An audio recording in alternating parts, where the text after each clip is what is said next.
in the heart of Peshawar, where the dust of centuries settles on ancient walls, stood a young Pathan named Samad Khan.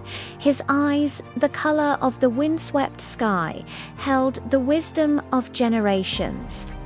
He was the guardian of the Gorkatri Gate, a silent sentinel watching over a city that breathed stories.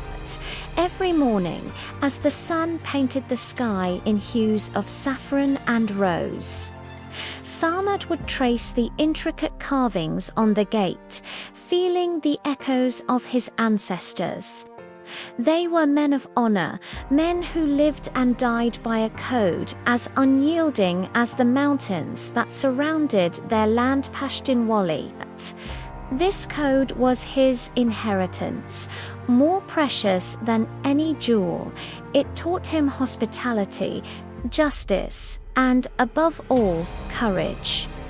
It was this code that guided his every step, every word, every breath.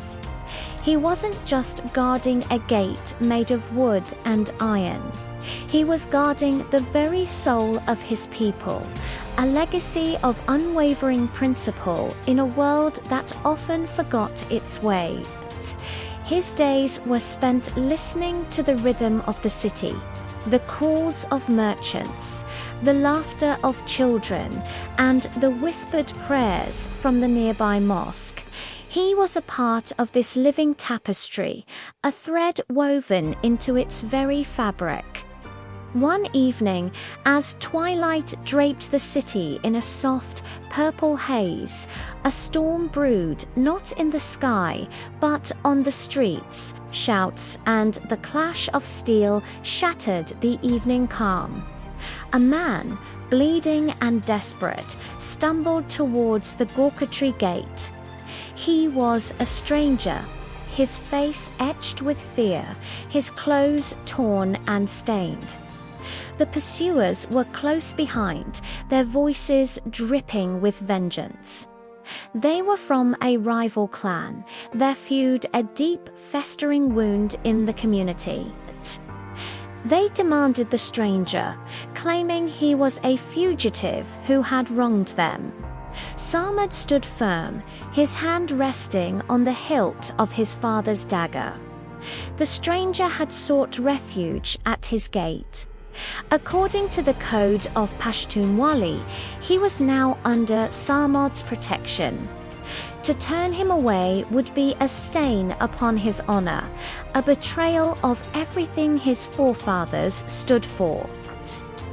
He looked at the wounded man, then at the angry mob. His voice, cut but resolute, cut through the tension. He has come to my doorstep, seeking sanctuary. He is under my protection.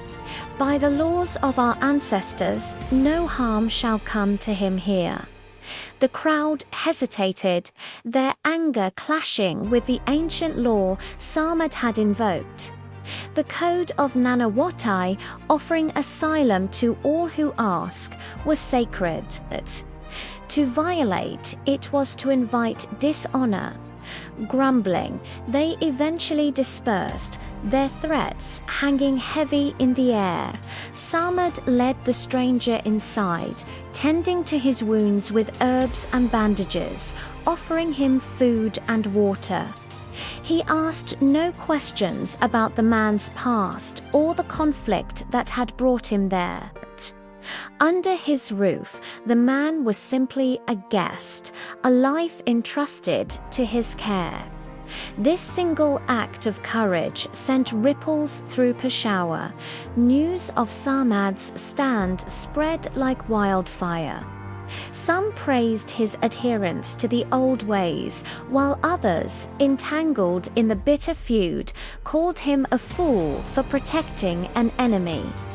The tension in the city grew thicker with each passing day. The rival clan felt slighted, their desire for revenge now aimed at Samad himself. Whispers of an attack on the Gorkatri Gate began to circulate. Sarmad knew that his defiance had placed him and his own clan in grave danger. He was at a crossroads where honor and survival seemed to be on opposing paths. That night, unable to sleep, Sarmad sought guidance from the whispers of the past.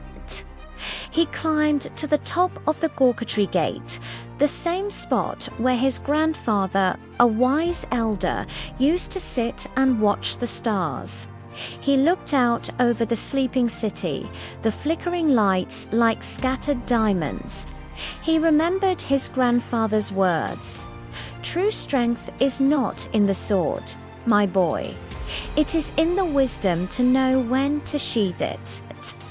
Our code teaches us to fight, but it also teaches us to forgive. It is a guide to building, not just destroying. The words echoed in his mind, clear and powerful. Protecting the stranger was only the first step. The true test of Pashtunwali was to heal the rift that was tearing their people apart. The next morning, Sarmad did something unexpected. Unarmed, he walked to the heart of the rival clan's territory. His arrival caused a stir. Men reached for their weapons, their faces hard and suspicious. Sarmad raised his hand, not in surrender, but in a gesture of peace. He spoke not of blame or of right and wrong, but of their shared heritage, of the ancestors they both revered.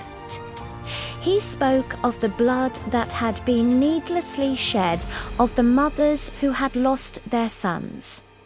He invoked the principles of Selha, the peaceful resolution of disputes, another pillar of their code. "We honor the same traditions, pray to the same sky," he said, his voice resonating with sincerity. "This feud dishonors the memory of our forefathers. Let us seek justice, not vengeance. Let us find peace, not perpetual war." His words, born from the ancient wisdom of his people, began to soften the hardened hearts before him. The rival clan's elder, a man with eyes that had seen too much conflict, stepped forward. He saw in Sarmad not an enemy, but the reflection of his own youthful ideals, the honor he had once championed. He saw a path away from the endless cycle of revenge. In that moment, a bridge was built. The two men agreed to a jirga, a council of elders, to mediate the dispute and bring a lasting peace. Sarmad Khan, the young guardian of the gate, had become more than a protector of stone and wood. He had become a guardian of peace, a beacon of hope. He showed his people that the true strength of Pashtunwali was not in its rigidity, but in its wisdom and its capacity for compassion. The Gorkatry Gate stood not just as a monument to the past, but as a testament to a future where honor and mercy could walk hand in hand, leading the people of Peshawar toward a brighter dawn. Thank you for watching. If you enjoyed this story, don't forget to like, share, and subscribe for more tales from around the world.